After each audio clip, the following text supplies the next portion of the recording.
నిన్నటి రోజున మనము ఆవిడ మెహరాజాద్ మండలి హాల్లో చెప్పినటువంటి విషయాల్లో ఒకటైనటువంటి బాబా ఏ విధంగా అంటే బాబా యొక్క విధానాలు మనకి అర్థం కావు.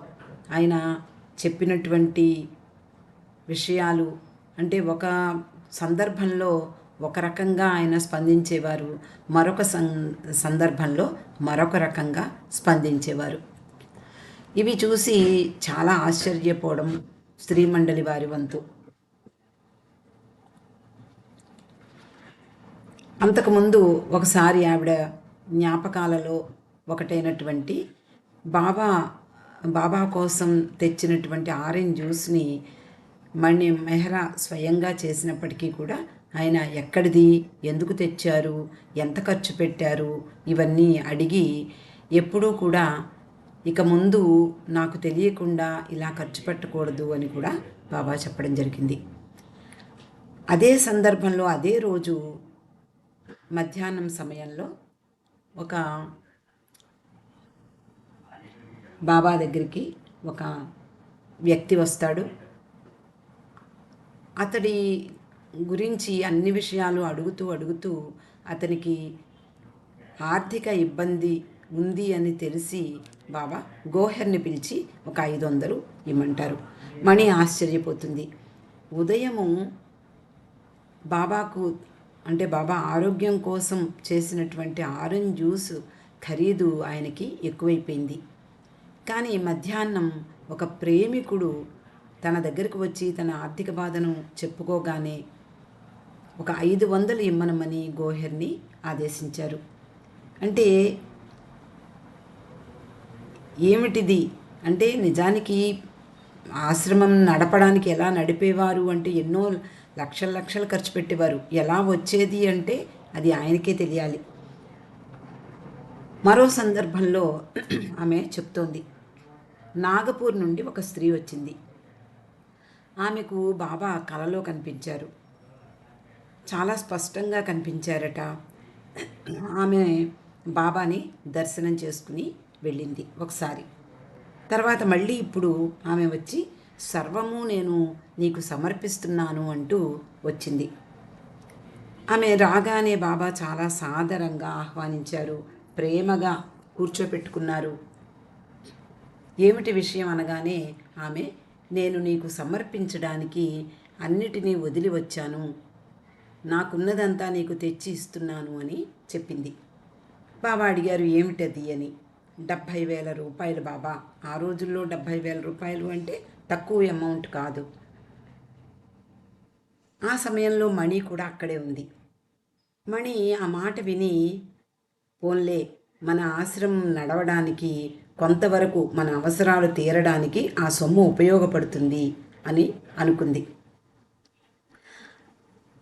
ఇలా ధన సహాయం అనుకోకుండా వచ్చింది కాబట్టి బాబా కూడా అంటే ఆయన ఆరోగ్యం కోసం కూడా ఏదైనా పళ్ళ రసాలు ఇవ్వచ్చు అని కూడా ఆమె మనసులో అనుకుంది. బాబా ఆమె వైపు ప్రేమగా చూస్తూ, నీవు నా హృదయాన్ని స్పృశించావు, దీన్ని నేను స్వీకరిస్తాను, కానీ దీన్ని నీ దగ్గరే ఉంచుకో, నువ్వే తీసుకో అన్నారు. మణి అక్కడే ఉంది కదా, చాలా ఆశ్చర్యపోతోంది, నమ్మలేకపోతోంది. ఆవిడ ఆర్థిక ఇబ్బందులు అందరికీ ఉన్నట్లే బాబా కూడా అనేక ఉండేవి. ఎన్నోసార్లు బాబా మిమ్మల్ని నేను పోషించలేని పరిస్థితి వస్తే మిమ్మల్ని నేను పంపించేస్తాను అని కూడా అనేవారు. కానీ వాళ్ళందరూ కూడా ఎంతో నిరాడంబరంగా బాబా ఏం పెడితే అదే తిని అలా జీవితం గడిపేవారు. ఆ మహిళ, కానీ బాబా నేను దీంతో ఏం చెయ్యాలి, నేను నీకు దీన్ని సమర్పించడానికే వచ్చాను కదా అని అడిగింది. బాబా అంటారు, నీకు తెలుస్తుంది ఏం చెయ్యాలో, దీన్ని నీతో తీసుకువెళ్ళు, కానీ నేను దీన్ని స్వీకరించాను, ఇది నాదే అయిపోయింది, కానీ దీన్ని నువ్వు తీసుకువెళ్ళినప్పుడు ఏం చెయ్యాలో నీకే తోస్తుంది అంటూ బాబా తీసుకోకుండా ఆమెను పంపించేశారు. ఒక్కొక్కసారి తనకు అత్యంత సన్నిహితులైనటువంటి సంపన్నులైనటువంటి శిష్యులు ఉన్నారు బాబా దగ్గర. సరోషి రాణి, యాదికి రాణి, అలాగే బొంబాయిలో ఉండేటటువంటి గజ్వాని, ఇలాంటి వాళ్ళు చాలామంది సంపన్నులు ఉన్నారు. వాళ్ళకి కొన్ని కొన్ని పనులు అప్పచెప్పేవారు.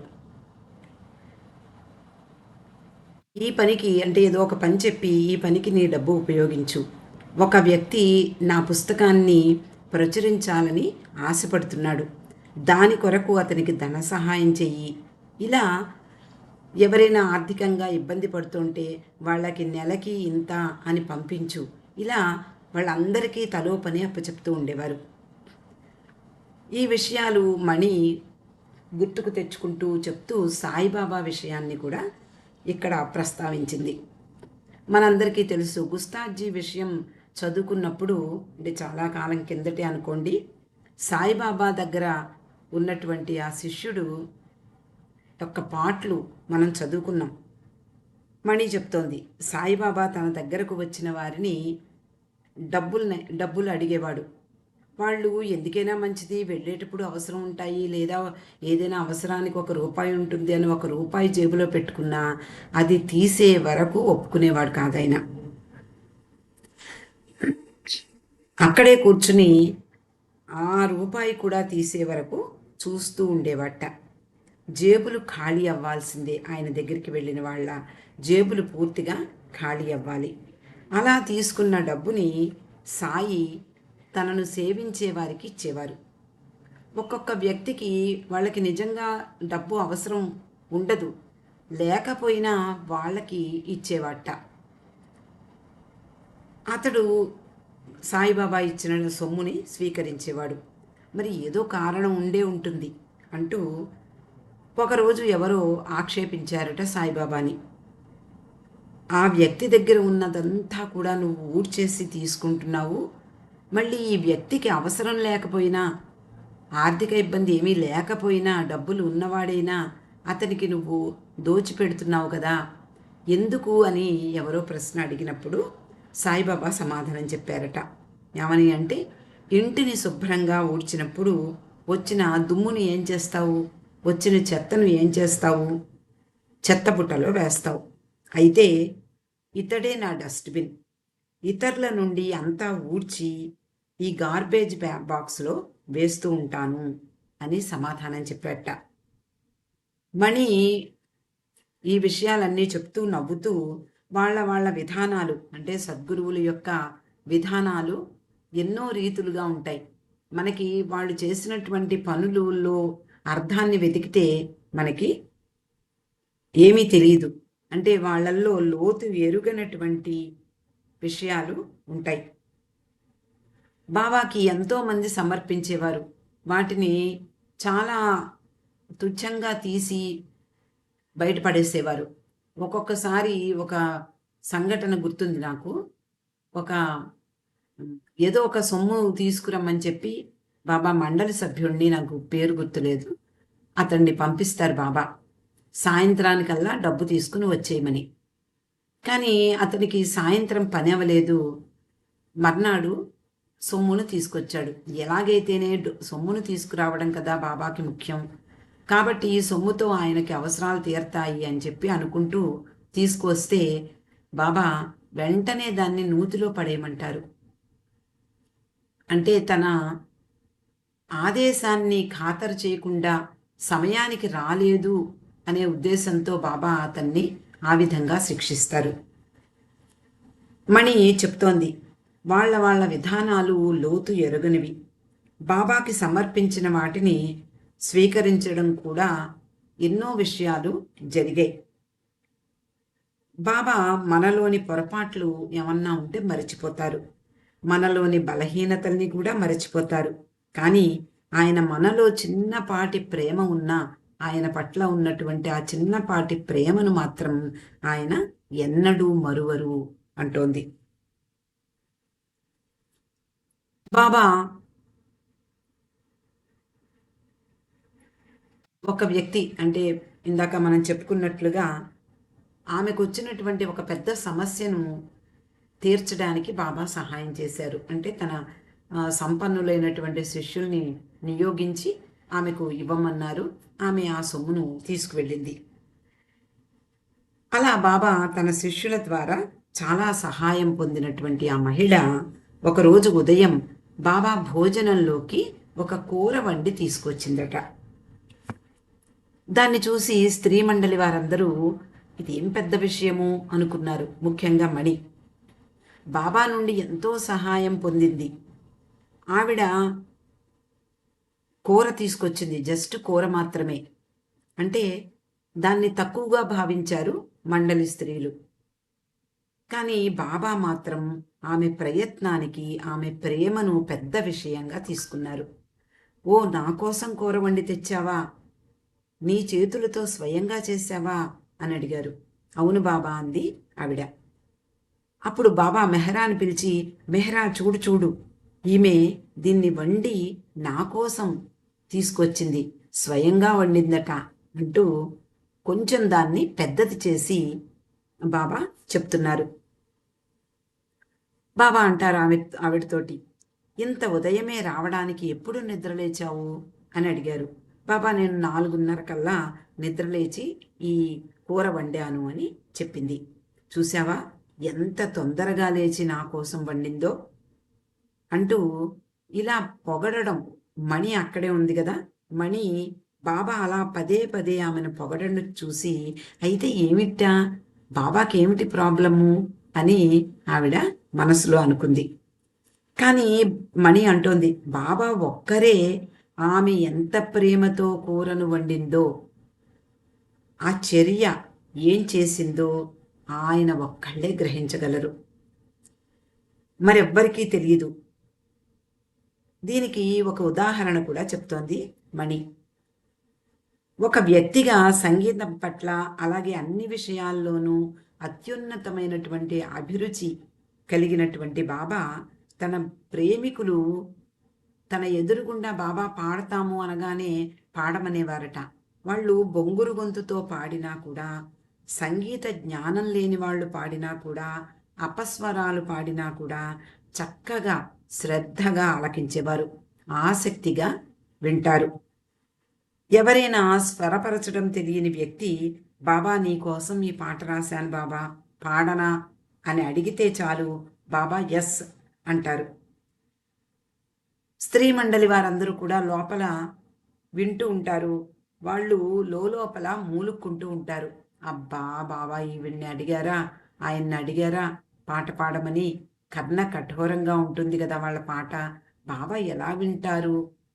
అంటే ఆయనకు అత్యున్నతమైన అభిరుచి ఉంది, మామూలు అభిరుచి కాదు. సంగీతంలో ఉంది, అలాగే అన్ని కళల పట్ల ఆయనకు ఎంతో అభిరుచి ఉంది. అలాంటి వ్యక్తి కూడా ఎవరు ఎలా పాడినా, అంటే ఆయన వాళ్ళల్లో ప్రేమనే చూస్తారు అనడానికి ఇది ఒక ఉదాహరణ. వాళ్ళ గొంతులు బాగుండకపోవచ్చు, స్వరాలు బాగుండకపోవచ్చు, అపస్వరాలు పలకవచ్చు, కానీ వాళ్ళల్లో ఉండేటటువంటి ప్రేమ ఆయనను ఆకట్టుకునేలా చేస్తుంది. అలా పాట ప్రారంభమవుతుంది.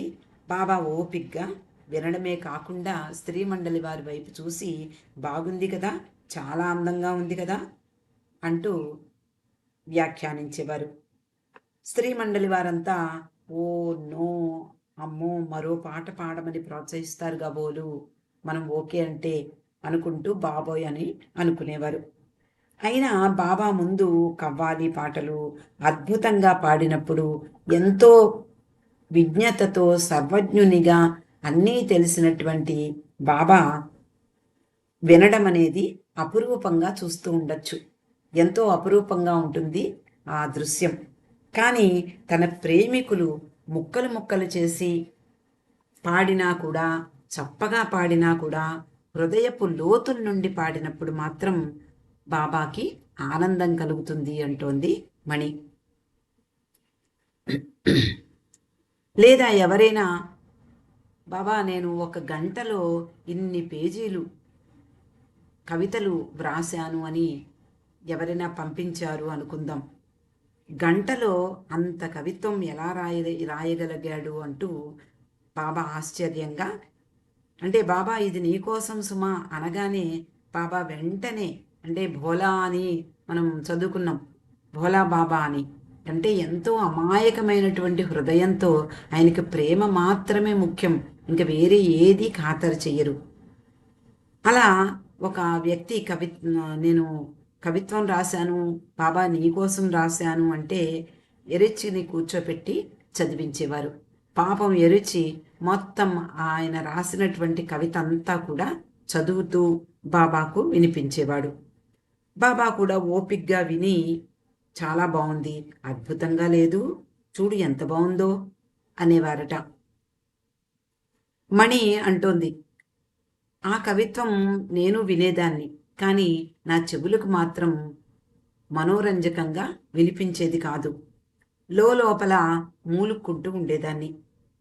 బాబా చాలా బాగుంది అనడం చూసి ఎరెచ్చి ఆ కవితలు పంపినటువంటి వ్యక్తికి బాబాకు బాగా నచ్చింది అని ఉత్తరం రాసేవాడు. ఆ వ్యక్తి వాటిని ప్రచురించేవాడు. దాన్ని చూసి ప్రజలంతా ఇదా కవిత్వం అంటూ ఆశ్చర్యపోయేవారు. మణి తన మనసులో ఏమనుకుందో చెప్తోంది. చూడండి, బాబా మనలోని తప్పులను ఎలా విస్మరిస్తారో, అంతగా సహనం చూపుతారు. వాటిని విస్మరించడం కాదు, లోతుల్లో పరిశీలిస్తారు. మనం చూసేది పైపైన మాత్రమే. అది కవిత్వంలా గొప్పది కాదు, వాస్తవాన్ని ఏమర్చడమూ కాదు, కానీ అది సముద్రం మీద ఉండేటటువంటి ఉపరితలం. బాబా చాలా లోతుగా పరిశీలిస్తారు, లోపలికి తొంగి చూస్తారు. ఆయన మాత్రమే చూడగలరు. ఆ వ్యక్తి వ్రాసిన కవితలను ఎంతటి ప్రేమతో వ్రాశాడో ఆయనకి మాత్రమే తెలుసు. కాబట్టి చాలా బాగున్నాయి అంటూ ఆయన ప్రశంసించేవారు. ఆయనకి తెలియక కాదు, ఆ కవిత్వంలో ఉండే సారం ఎంతుందో ఆయనకి తెలియకేం కాదు, కానీ వాళ్ళు ఎంతటి ప్రేమతో వ్రాశారో అది మాత్రమే ఆయన పరిగణిస్తారు. మిగిలిన వాటినన్నిటినీ కూడా విస్మరిస్తారు. అంటే ఎలాంటి పొరపాట్లు చేసినా, ఎలాంటి సారం లేకపోయినా, చప్పగా ఉన్నా కూడా బాబా వాటిని ఆస్వాదించేవారట. అంటే ప్రేమించండి, నన్ను ప్రేమించండి అనడం ఎంత గొప్ప మాట. అది మనము అర్థం చేసుకుంటే, ప్రేమించినప్పుడు ఏం చేసినా బాబాకు ఓకే అయిపోతుంది. అలా ప్రతి విషయాన్ని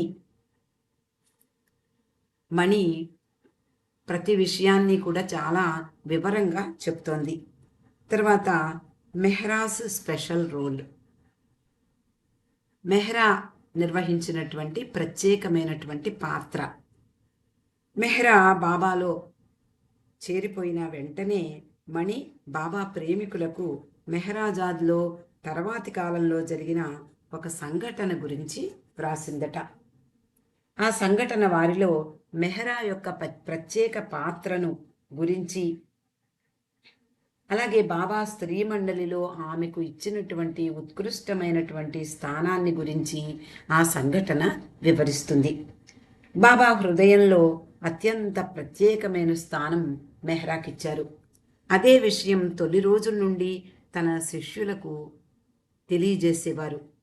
అందువలన మెహ్రా బాబాలో జాయిన్ అయినంత మాత్రాన ఆమె పట్ల గల ఆరాధనా భావం ఇప్పటిది కాదు, ఇది కొనసాగింపు అంటుంది మణి.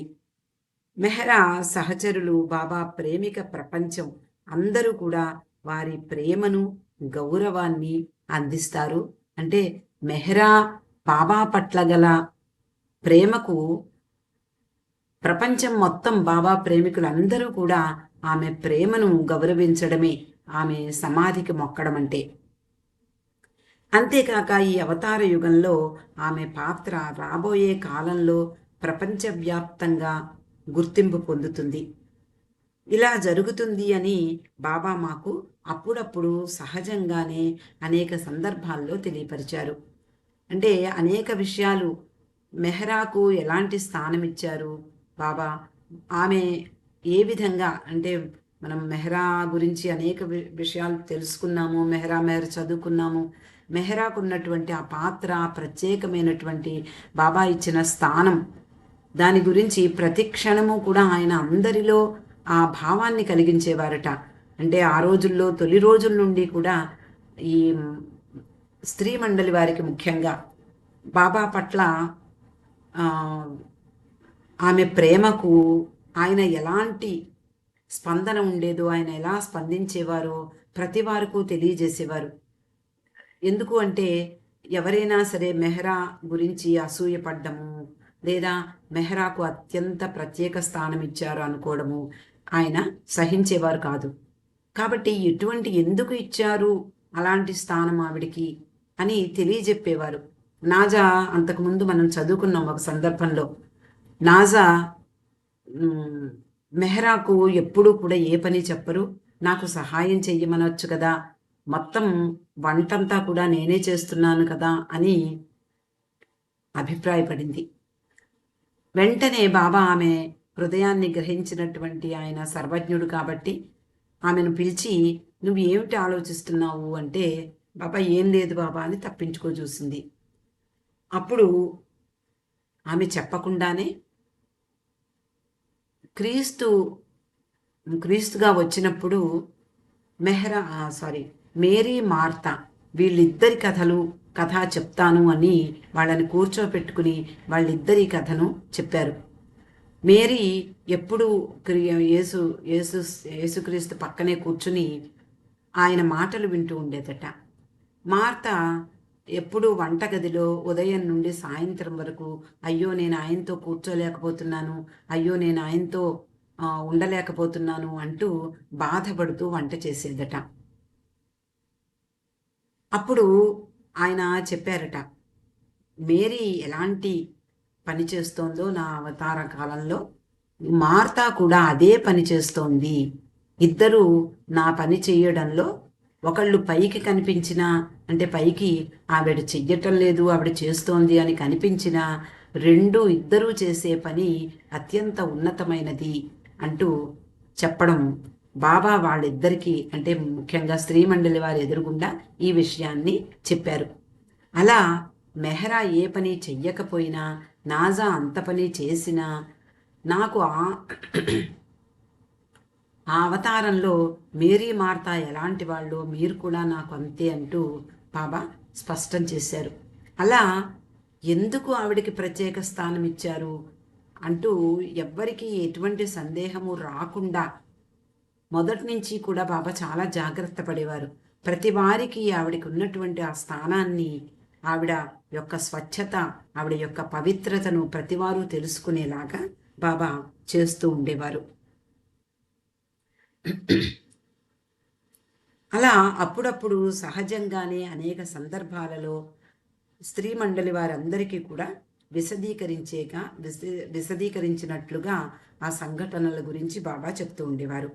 1920 సంవత్సరంలోనే బాబా గుల్మాయికి మెహ్రా తన రాధ అని ప్రకటించి, గత అవతారాలలో రాధ, సీత, మేరీ మొదలగు వారి వలె తాను మెహ్రాను నియమిత పాత్రలో తనకు ప్రతిరూపంగా ఎంచుకున్నాను అంటూ అప్పుడే ప్రకటించారు. ఇది 1920లోనే జరిగినటువంటి సంఘటన. మెహ్రా పాత్ర యొక్క విశిష్టతను సరళంగా, సహజమైనటువంటి పరిస్థితులు కల్పించి స్పష్టంగా సూచించేవారు. అలాంటి ఒక సందర్భంలో బాబాకు ఇష్టమైన కుక్క మస్తాన్ ప్రధాన పాత్ర పోషించింది. అంటే ఎవరెవరికి ఎలాంటి పాఠాలు నేర్పాలన్నా, ఎలాంటి సందేహాలు తీర్చాలన్నా దానికి ఒక సందర్భాన్ని బాబా సృష్టించేవారు. అలాంటి ఒక సందర్భంలో ఆయన ప్రేమగా పెంచుకునేటటువంటి మస్తాన్ అనేటటువంటి కుక్క ప్రధాన పాత్ర పోషించింది అని మణి చెప్తోంది. దాన్ని మెహ్రా సంరక్షణలో ఉంచారు. మెహ్రా దాన్ని ప్రేమగా సాకేది.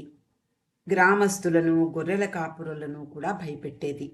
అందువలన మస్తాన్ని ఎప్పుడూ కట్టి ఉంచేవారట. అంటే ఎవరు వచ్చినా బాగా మొరిగేది. గ్రామస్తులు, గొర్రెల కాపర్లు ఆ చుట్టుపక్కల ప్రాంతాల్లో తిరుగుతూ ఉంటే వాళ్ళ మీద పడేది. అంటే కరుస్తుందేమోనని ఎప్పుడూ కూడా దాన్ని కట్టి ఉంచేవారు. ఒకనాటి ఉదయం మెహ్రా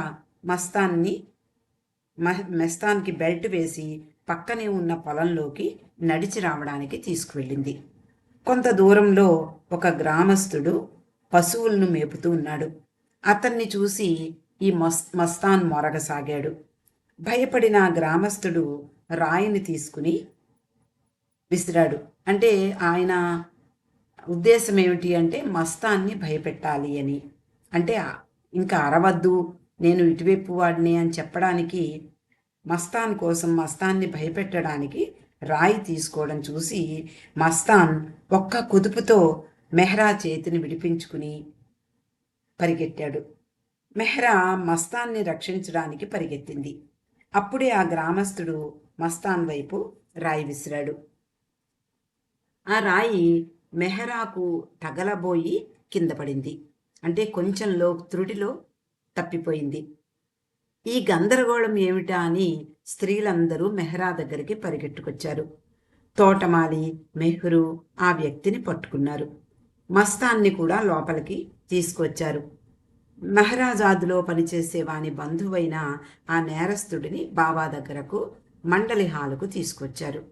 అతడు తన వైపు నుండి, మెహ్రూ తమ వైపు నుండి వాదన వినిపించారు. అంటే మెహ్రా ఆ సమయంలో బయటికి వచ్చేది కాదు కాబట్టి మెహ్రా తరఫున మెహ్రూ వాదన వినిపించింది. ఆ వ్యక్తి ఎవరైతే మస్తాన్ని కొట్టబోయాడో అతడు తన వైపు నుండి వాదన బాబాకు వినిపించాడు. బాబా ఆదేశించిన మీదట పనివాడు తన బంధువుని చెంపదెబ్బ కొట్టాడు. బాబా పాదాలపై అతని చేత, అంటే పాదాల దగ్గర అతని చేత ముక్కుతో నేలను రుద్దించారు. ఆ విధంగా బాబా ఆ వ్యక్తిని తర్వాత క్షమించి, అంటే కొంత శిక్ష వేసి తర్వాత క్షమించారు. అతడు పశ్చాత్తాపంతో కన్నీటితో బాబా ముందు నిలబడ్డాడు. బాబా అతని వైపు చూసి చాలా విచారంగా చూశారట. అంటే మెహ్రా కారణంగా అతన్ని దండించవలసి వచ్చింది అని కూడా బాబా బాధపడ్డారు. అతడు తన అజ్ఞానంతో ఎలాంటి పని చెయ్యబోయాడో, ఎంత త్రుటిలో అపాయం తప్పిందో బాబాకి మాత్రమే తెలుసు. అది తర్వాత వాళ్ళందరికీ వెల్లడించారు బాబా.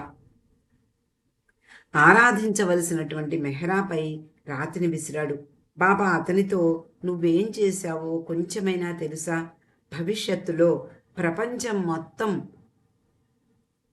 ఆరాధించేటటువంటి మెహ్రాపై రాయి విసిరావు. ఎంతటి పొరపాటు చేశావో నీకు తెలియదు అంటూ బాబా స్పష్టం చేశారు. ఎందుకు అంత కోపం వచ్చింది అంటే, మెహ్రాకు నిజానికి తగిలితే ఎలాంటి ప్రమాదం సంభవించేదో మనం ఊహించలేం.